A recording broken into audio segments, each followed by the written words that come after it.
Buen día. Buen día.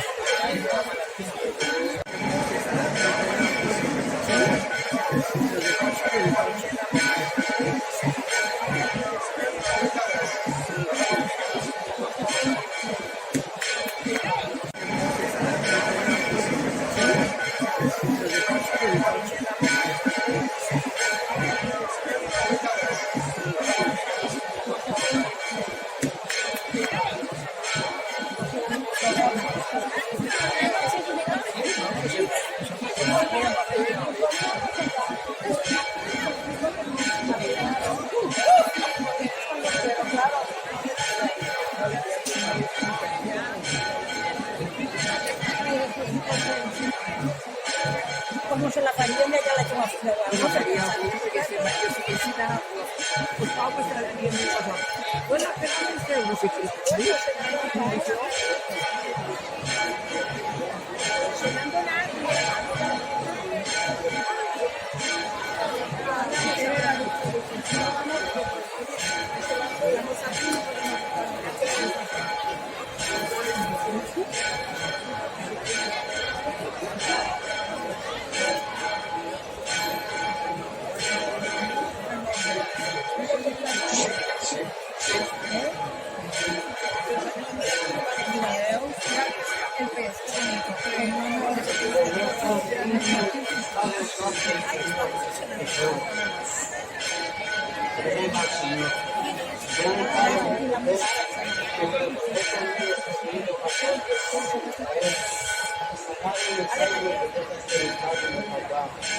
Invoqué la misericordia entre muchos amores, pido que Él le vuelva áreas abundantes para la salud y pensar las propiedades.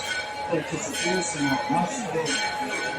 Señor, más fe, Jesucristo, interés y amor de María.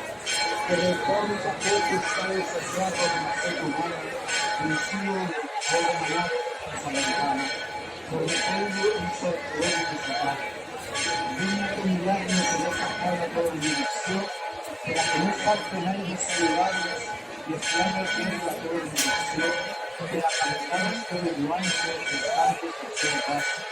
Y que busquen, por Padre, del cielo, del Señor Jesucristo, Salvador del mundo, que vale dignar abrir una preciosa pan de sangre de agua, del costal que es a la paz, y de esta pan relada y ser sagramente la toda vez, con más milagro de generación para la salvación de sus ciudades. Pero también que vivimos horribles bienes de esta colección, que venga probando continuamente y los abundantes que ha a la tierra y por la salud y el consuelo de tus ciudades, que vamos a paz.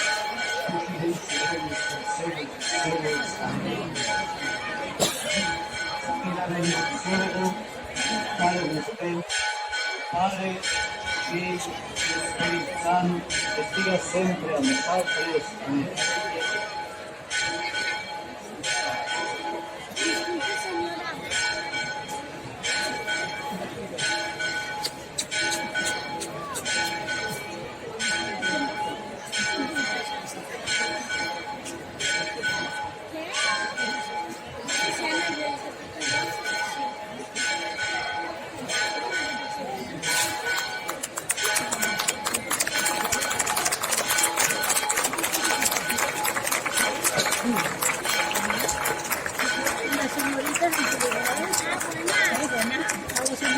A la señora sí, a la señora.